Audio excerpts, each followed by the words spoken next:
Esta clase abarca un gran periodo de tiempo, porque más o menos estamos diciendo que va desde el siglo IV, o sea, después de la caída del Imperio Romano, hasta el siglo XV, más o menos, ya establecida la ciencia y la matemática en Europa, más o menos a un grado satisfactorio.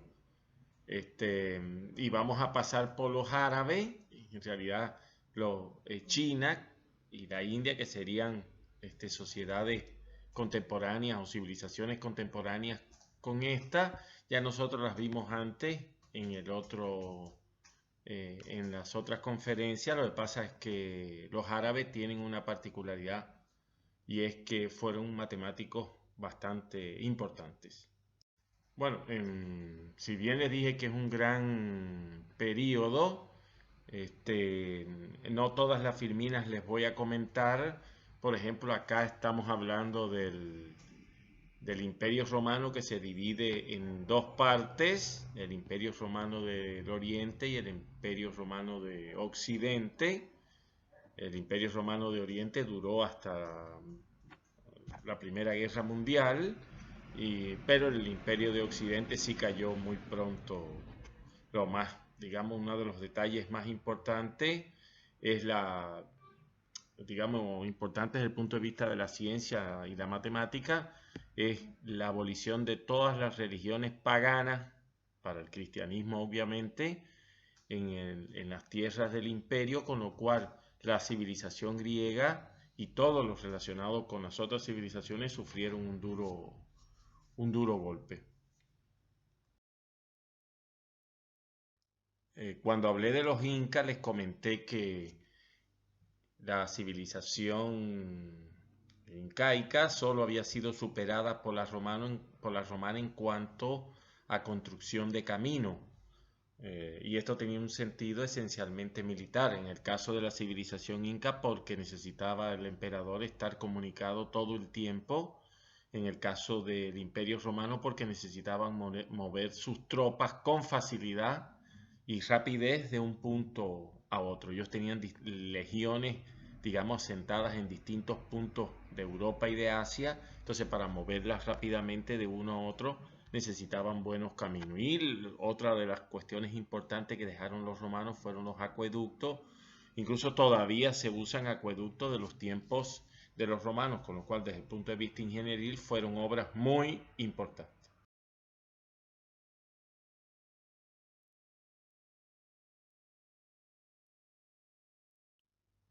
Si bien en el sentido estricto de la palabra los romanos en cuanto a matemática, puramente hablando, no hicieron grandes contribuciones, ni siquiera pequeñas contribuciones. Boecio fue su matemático más destacado y es realmente sus obras comparadas con la de los matemáticos griegos de periodos anteriores es muy inferior. Debemos decir en honor a la verdad que en Europa no había prácticamente ciencia ni técnica y mucho menos matemática en esta época. De hecho, encontrar un caballero feudal durante la Edad Media que supiera leer y escribir era algo realmente notable. Un papel muy importante en Europa lo cumple Carlomagno por algunas medidas. Una de ellas, que después obviamente fue considerado símbolo del atraso por determinados motivos, es que la misa, prácticamente toda Europa era cristiana, que las misas se dieran en latín. ¿Por qué? Recuerden que no había imprenta, no había manera de producir muchos libros, con lo cual el idioma que se estudiaba en toda Europa era el latín.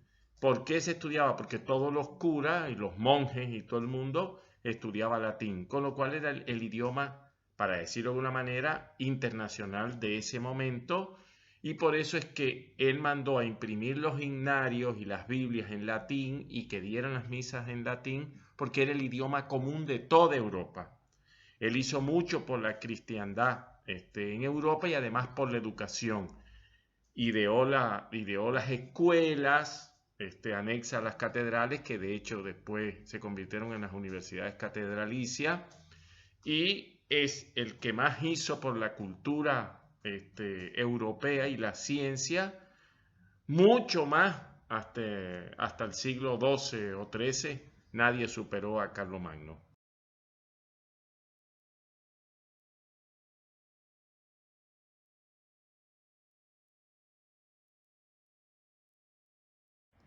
Recordemos que en la Europa de estos tiempos no había, digamos, si bien había estados nacionales fuertes, no era que tenían una paz y tranquilidad completa, en particular debido a las incursiones vikingas entre el siglo VIII y el siglo IX, y después más adelante este, por la aparición del imperio musulmán. Todo esto hizo que, digamos, que el desarrollo de la vida cultural europea estuviera marcada también por el signo de las guerras y las confrontaciones. Si por el norte los países europeos tenían los ataques de los vikingos y de otras tribus normandas, perdón, escandinavas, por el sur tenían la amenaza del imperio musulmán a partir del surgimiento del profeta Mahoma o Mohamed, como ellos le dicen, y acá hay algunas ideas de cómo se fue expandiendo el imperio musulmán. Fíjense que prácticamente toda España y Portugal estaban bajo la ocupación musulmana, y el imperio musulmán, la división no era exactamente con una única capital, sino que tenía califatos, para decir de alguna manera, como jefaturas territoriales. Bueno, el califato de Córdoba en España era uno de los más importantes. En el Cairo había otro muy importante, y por supuesto el de Damasco en Siria y el de Bagdad en lo que hoy es Irak, eran los califatos más importantes, no solo militarmente hablando, sino también cultural y científicamente hablando.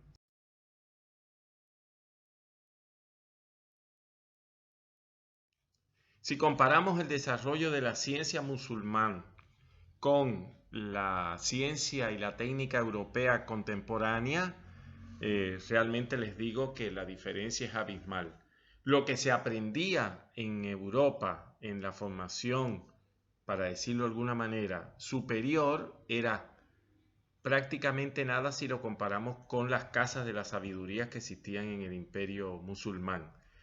Este término casa de la sabiduría está asociado con dos nombres que son conocidos, digamos, por otros motivos, que es Harún al-Rashid, el califa de Bagdad en el siglo VIII y principio del siglo IX, llamado el Justo, que es el califa de los cuentos de las mil y una noches, ese que se casó con Shereshada y mataba a una mujer todas las mañanas, se casaba por la noche y mataba a la mujer a las 6 de la mañana, y bueno, y su hijo Harún al-Mamun, que significa el sabio, contemporáneo de Carlomagno.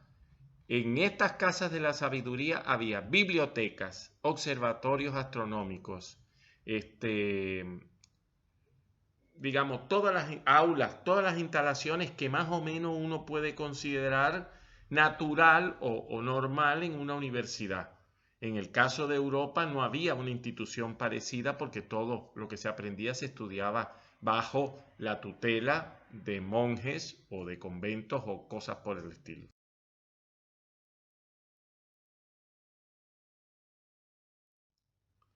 Bueno, en la filmina anterior está al-Khwarizmi. De su nombre se deriva lo que hoy conocemos como algoritmo. Él publicó un libro, frecuencia que cuando digo publicó es escrito, un libro muy importante que se llamó El libro del álgebra y del Almugabala, en honor a la verdad del Al-Jabar y del Almugabala. Vendría a ser en español algo así como el libro de la recomposición y del completamiento.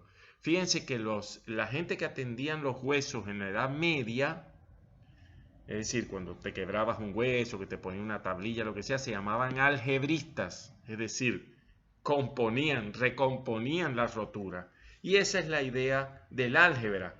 Por eso, cuando nosotros decimos, para resolver una ecuación como esta que está aquí, sumando en ambos miembros tal cantidad, por ejemplo 100, en realidad eso responde a una idea que viene directamente del álgebra de Arabia, o sea, el álgebra musulmana. Si yo, por ejemplo, digo, el 100 que está restando pasa sumando al miembro izquierdo, ahí estoy usando las fuentes indias, que son distintas. Las dos formas son igualmente válidas, pero una está enmarcada en el álgebra musulmán y la otra en el álgebra de la India.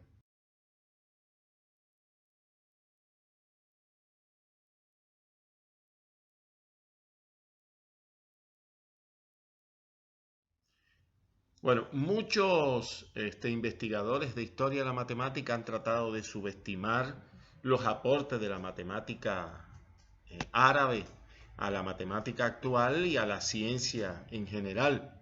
Recuérdense que hay médicos y alquimistas muy famosos, Maimónides, Avicena y muchos más, y en particular matemáticos solo con Al-Khwarizmi, ya con eso es suficiente para haber dejado su impronta en la historia de la matemática. No obstante, en geometría hicieron aportes porque van más allá de las traducciones. Es decir, cuando tratan de minimizar la influencia de la matemática árabe, dicen que ellos solo eran traductores de las obras griegas. Bueno, les digo que si solo hubieran hecho eso, hubiera sido suficientemente importante.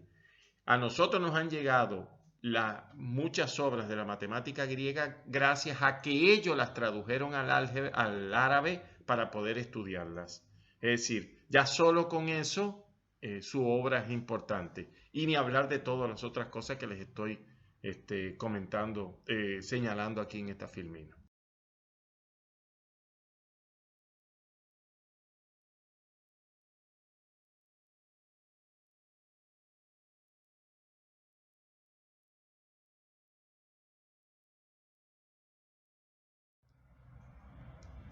Bueno, si bien nosotros podemos pensar que la numeración indoarábiga se conocía en Europa desde hace mucho tiempo, en realidad no fue así. Solo a fines del siglo IX, perdón, fue que se empezó a usar en Europa la numeración indoarábiga. Fíjense si es así que cuando Fibonacci publica en el 1202 su libro el Liber Abaci, una de las cosas que es meritoria, novedosa y moderna en ese libro es el hecho que usa numerales indoarábigos y no romanos. Es decir, prácticamente 3 siglos después, o 250 años después, todavía se usaban los numerales romanos y con todos los problemas que trae la aritmética romana. Bueno, este que aparece aquí es el único papa matemático que ha habido, que fue Silvestre II, era francés, Gerberto de Aurillac, el papa Silvestre II, que fue desde el 1999 desde el 999 hasta el 1003, papa. Es el único papa matemático que ha existido y como tal tenemos que, por lo menos, que darle el honor que se merece. No es que fuera un gran matemático, sino que publicó algunos trabajos, algunos libros sobre cuestiones tanto de geometría como cuestiones, digamos, de teoría de ecuaciones, digamos, cositas algebraicas.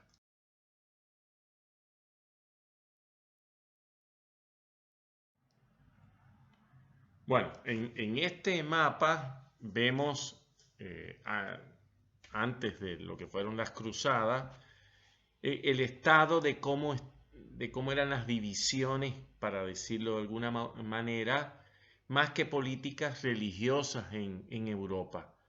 Tenemos un núcleo central católico, romano, obviamente. Tenemos la Iglesia Ortodoxa del Este. Tenemos los llamados paganos, que eran todos los reinos estos que les comenté de escandinavos, y los eslavos, que están después del Dnieper. Por supuesto, los musulmanes al sur y las zonas estas de influencia con España y con Portugal. Y acá, en lo que hoy nosotros conocemos como el Líbano e Israel, hoy la Franja de Gaza, por ejemplo, había un grupo de estados que se llamaban los reinos latinos, en el cual es curioso porque jugaban un papel esencial las mujeres. Es decir, en esos reinos latinos, las mujeres tenían exactamente los mismos derechos que los hombres, en el sentido estricto de la palabra, es decir, podían ser reinas y si se casaban, su marido no era rey. Ella seguía siendo la reina y el tipo era el marido, y punto. Gobernaron, combatieron, organizaron, administraron y fueron muy destacadas en el mantenimiento de esos reinos latinos hasta que después, bueno, vino los musulmanes, tomaron todos esos reinos, Jerusalén y todo eso y se acabó todo eso. Después de la caída de Jerusalén el 2 de octubre del 1087 y por supuesto la caída de todos los reinos latinos que les contaba anteriormente y de toda la influencia de la Iglesia católica en el Medio Oriente, la caída la tomó Salahadín o Saladino, como se dice en español. Bueno, hubo varios intentos de recuperarlo. En realidad se cuentan que fueron 8 cruzadas las oficiales, para decirlo de alguna manera. Es de destacar, no hay que darle mucho a esto, pero es de destacar la tercera, en la cual fue la única en la que fueron 2 reyes, que fue Federico Barbarroja y Ricardo Corazón de León. De hecho, Federico Barbarroja murió en la cruzada, pero no en una batalla como ustedes pueden imaginarse, sino, para decirlo de alguna manera, por una indigestión, después de comer y tomar, se fue a un río y le dio un patatún, digamos, para decirlo de una manera rápida y corta. De más está decir que ninguna de esas cruzadas tuvo éxito. De hecho, la tercera fue la más cerca que estuvo, porque recuperaron San Juan de Acre, pero igual todo volvió atrás al dominio musulmán apenas se retiraban las cruzadas.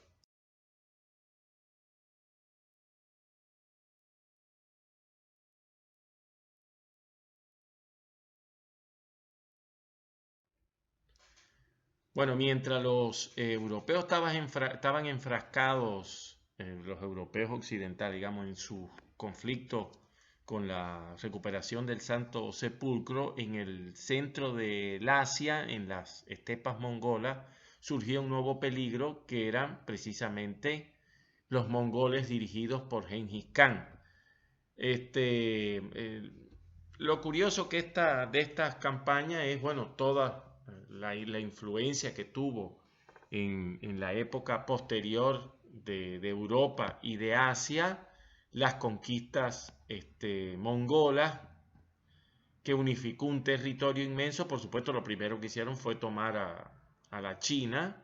De hecho, cuando Marco Polo llega a la China, digamos, las dinastías ya eran chinas de vuelta, pero eran, para decirlo de alguna manera, eran todavía descendientes de mongoles. Y bueno, todos los países estos de los tártaros, los uzbecos, los kirguisios, todos esos son, para decirlo de alguna manera, subproductos de las hordas que fue dejando Genghis Khan en determinados lugares. Bueno, él no lo dejó en el sentido estricto, en las hordas, en los canatos en los que se dividió su imperio después de su muerte. Aquí está la máxima extensión del imperio mongol. Fíjense que tienen muchas regiones en las cuales confrontaron, por un lado con Europa y por el otro con los propios musulmanes. Bien, una cosa que le quería señalar era, van a ver en la próxima filmina, lo que era un soldado mongol. Una de las características que tenían era la rapidez con que se movían los soldados mongoles. El caballo mongol es un caballo, por su herencia genética, muy, digamos, muy resistente, que necesita poco alimento y poca agua, con lo cual él podía cabalgar mucho tiempo sin necesidad de descanso. Si a eso le sumabas que los soldados mongoles eran a su vez bastante preparados para la guerra, nos daremos cuenta que tenían un ejército realmente notable para la época.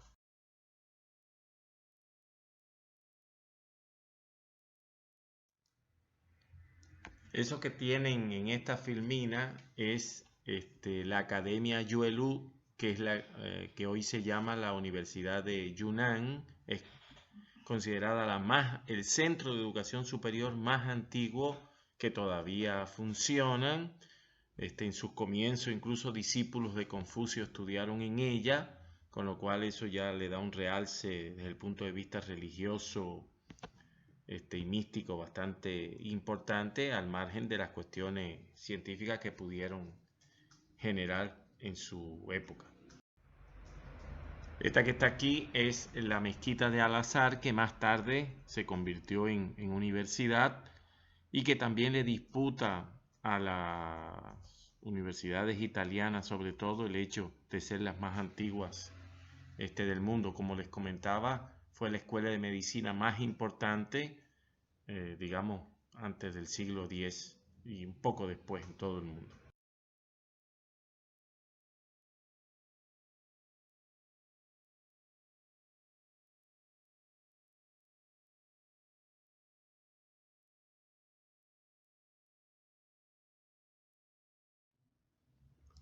Bueno, dentro del Liberabachi de Fibonacci aparece uno de los problemas más importantes en toda la historia de la matemática, que es la que da origen a la sucesión a la sucesión de Fibonacci, y que también se le llama el problema de los conejos, que dice que usted tiene una pareja de conejos, usted le regala una pareja de conejos jóvenes que adquieren su madurez sexual al segundo mes.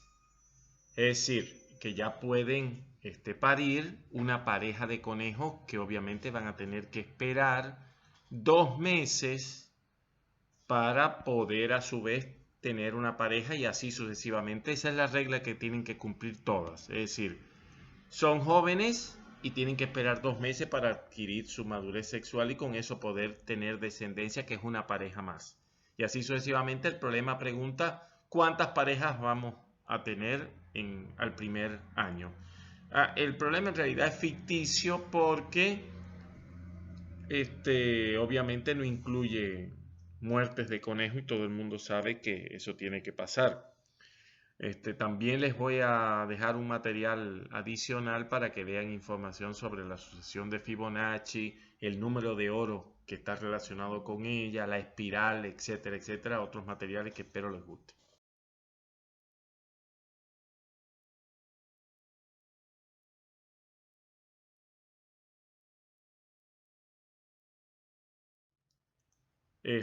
Acá están representadas las universidades europeas ya posteriores a la Edad Media. Es decir, en la Edad Media había universidades, se llamaban universidades, es lo que uno denomina universidades medievales, en la cual todas las prácticas de enseñanza estaban muy marcadas por la religión. Todas ellas, de una manera u otra, los profesores eran monjes, ya fueran catedralicias, palatinas o monacales. Todas ellas se convirtieron después en este tipo de universidad que hoy conocemos, que la inmensa mayoría todavía funciona.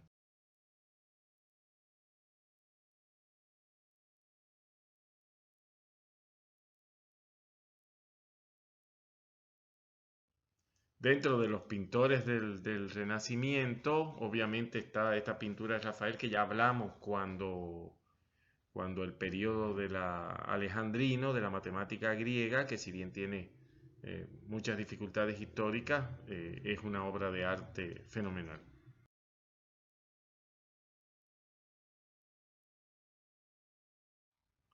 La imprenta de tipos móviles, una de las cuestiones más importantes es que provoca una revolución en la información. ¿Se acuerdan que habíamos hablado que el hueso de Ishango era el primer hito en la revolución de la información porque es el primer dispositivo externo para guardar información? El segundo paso importante es cuando las civilizaciones usan un soporte material para asentar su lenguaje escrito, pero lo realmente importante es cuando pasa de ser papiro o, o- o pergamino a los códices, es decir, cosidos en el estilo de un libro actual. Ese es el otro hito importante y por supuesto el más importante hasta las cuestiones de la informatización es la aparición de la imprenta de tipos móviles. Los chinos y también en Europa existía la imprenta de tipo fijo que vendría a ser lo que hoy se conoce en el arte como grabado, es decir, usted preparaba una plancha con una sola información y de ahí podía sacar muchas copias, pero de esa sola información. Lo importante de Gutenberg es que podía reutilizar la plancha cambiando las letras, las palabras y ese tipo de cosas.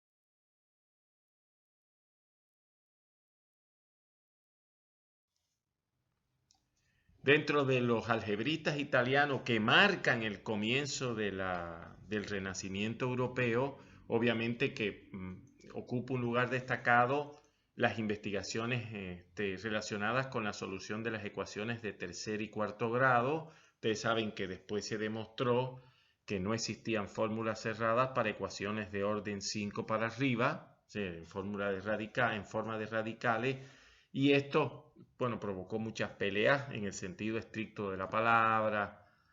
Bueno, hay muchos materiales que ustedes pueden consultar y que sobrepasa este tipo de conferencias, pero solo indicarle que fue un paso de avance muy importante en el álgebra, la obtención de las fórmulas para la resolución de las ecuaciones de tercer y cuarto grado.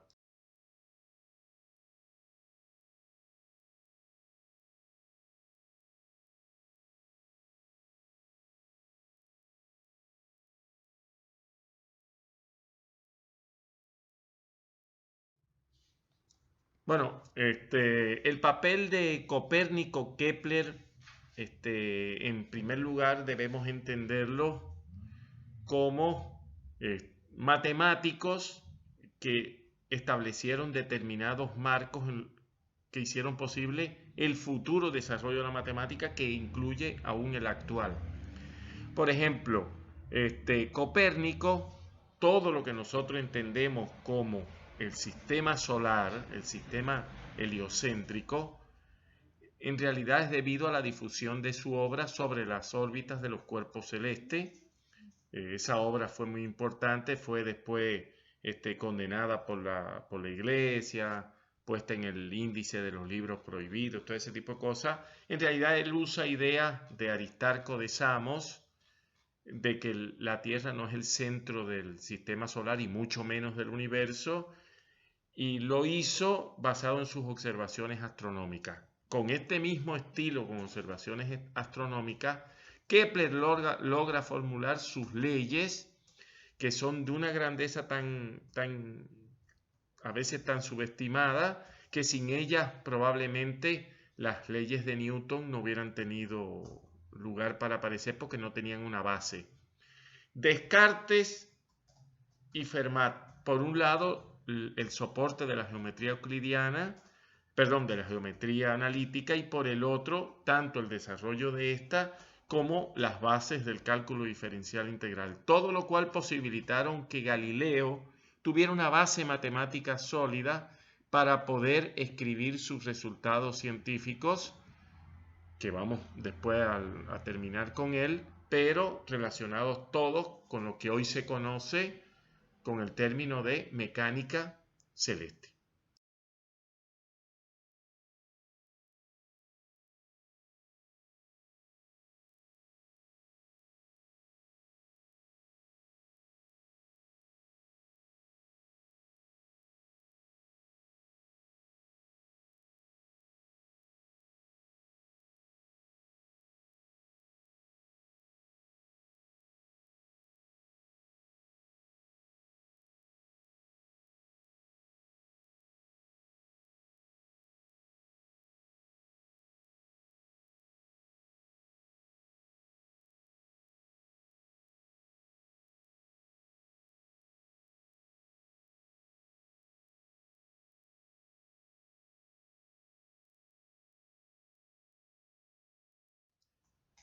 Giordano Bruno es probablemente uno de los mitos más transmitidos en la historia de la ciencia, porque siempre se le presenta como el primer mártir de la ciencia. No sé exactamente por qué el primero, pero bueno, como el primer mártir de la ciencia, y se esboza la teoría o la defensa de que él era el que propagaba las ideas del sistema copernicano, una verdadera revolución científica. Lo que no se sabe es que Giordano Bruno en realidad primero fue un monje, fue excomulgado, él nunca dejó de usar los hábitos. Bueno, usar los hábitos es un decir porque no respetaba mucho la vida de la iglesia, por eso es que fue excomulgado. Y como su vendetta personal contra la iglesia, ¿el que hizo? Propagaba las ideas científicas que eran contrarias directamente a la iglesia. Por eso es que a veces se presenta o se le da demasiado realce a alguien que en realidad, en el sentido estricto de la palabra, no estaba convencido personalmente de lo que estaba diciendo, sino que era una lucha por terceras razones. Con Descartes, además, debemos decir que comienza el periodo de los problemas con magnitudes variables en la matemática, porque en realidad, ¿qué es lo que hace en el sentido estricto de la palabra Descartes? Permite pasar del álgebra a la geometría y viceversa en la resolución de problemas matemáticos. De hecho, él consideraba que la geometría analítica, esta que él había creado, era la herramienta universal para la resolución de problemas. Es decir, todos podían reducirse al final a un problema en el cual las ecuaciones se podían tratar como lugares geométricos o viceversa para estudiar sus propiedades. Esa es la obra más importante o el aporte más importante, y valga un poco la redundancia, no solo matemática, sino también desde el punto de vista de la metodología de la matemática y la filosofía de la ciencia en sentido general.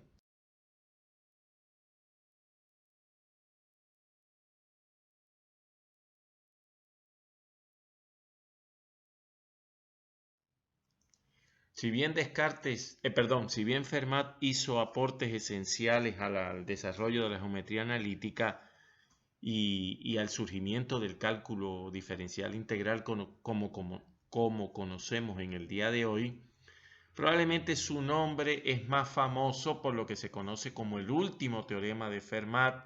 Se llama el último porque fue el último, o mejor dicho, el último de los problemas que él había propuesto que no había sido resuelto cuando terminó el siglo XVIII.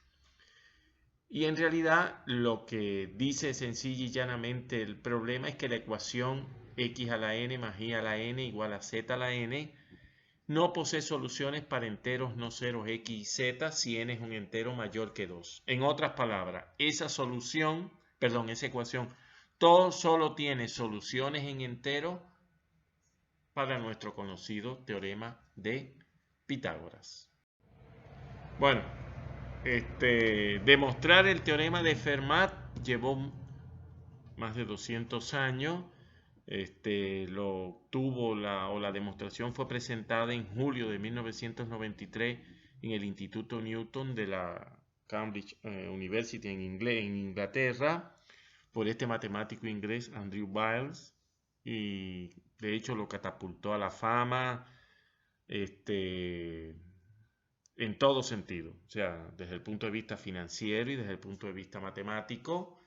La demostración tenía algunos problemas, tardó un par de años más en resolverlos completamente con un colega, con Taylor, pero hoy se acepta como válida la demostración del teorema de Fermat, aunque en honor a la verdad hay mucha gente que duda de su corrección.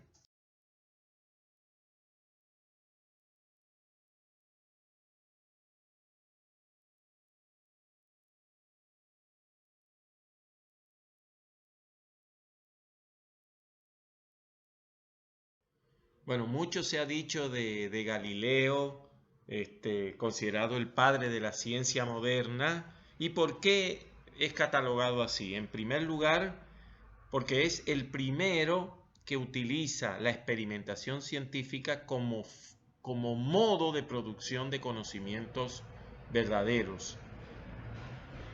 Por ejemplo, Leonardo había utilizado la experimentación científica, pero vinculado más a sus intereses artísticos que a las propias investigaciones. Leonardo, recuérdense que si bien para mí es la mente más brillante de todos los tiempos, sus investigaciones, estas que él hizo, físicas, mecánicas, de cualquier tipo, siempre estaban vinculados con sus intereses artísticos. Cuando, cuando él esboza su teoría de torbellinos, que es considerada la primera teoría del caos que se formuló, él lo hace porque él necesitaba pintar el pelo de la ninfa Leida, perdón, saliendo del agua y él no tenía una idea de cómo se movía el pelo debajo del agua. Bien, entonces, si bien Leonardo hizo ese tipo de cosas, Galileo es la primera persona que usa sistemáticamente el método de investigación de experimentación científica. Y por la otra, porque Galileo fue una persona que difundió el conocimiento científico. Dijo una frase que quedó para la posteridad, que prefería escribir en florentino para muchos antes que en latín para pocos. Y por supuesto, esta pintura del juicio al que fue sometido en 1633, donde se dice que él afirmó Epur se move, que significa sin embargo se mueve, en realidad no hay pruebas de que haya pronunciado esa frase. Fue condenado al ostracismo, como ustedes saben, y vivió solo con sus dos discípulos, Vincenzo Viviani, que es el que primero escribe una biografía de él, y Evangelista Torricelli, famoso por después hizo sus propios experimentos de los vasos comunicantes, en fin, muchas de las cosas que ustedes estudiaron en la escuela.